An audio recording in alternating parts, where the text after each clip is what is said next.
So, gusto ko lang naman maging mabango itong room namin, ano? Kaya tinry kong bilhin to. So, nag-decide ako na dito na nga ilagay ito. Ayan, ganyan lang kadalian mga mi. May sabitan yan sa likuran.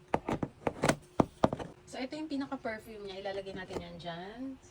Pero, ilalagay muna natin yung... Ito, ilalagay muna natin dito sa loob. Para nakaganyan siya. So, ito, bubutasan ko lang tong part na to. Dahil nga, hindi ko siya matanggal, bubutasan ko na lang. Yan, tinusok ko na lang, mami. Di pa rin siya kasi yan.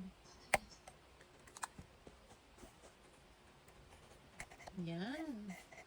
Then, ilalagay ko na siya doon. Ganyan, yung itsura niya. Then, suksok natin dito mga mima. Ayun nung nag-absorb agad. Ayan. Then, start natin to. Yan yung number 1.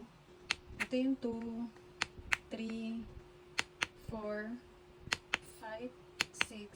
So, hanggang 5 lang siya. Iba-iba din yung color niya. So, ang charger pala niya ay nandito sa kabilang side. Ito, ang charger niya, mga mi. Ganyan lang.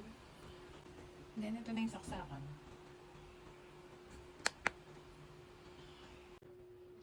So guys, tinatanggal to ha. Nakalimutan ko tanggalin. Kaya pala sabi ko parang may kulang. So yan, chinarge ko siya. So mga mare, ayan, nakuha ko na ang technique. Kakatuwa naman to. At ang bango niya ha.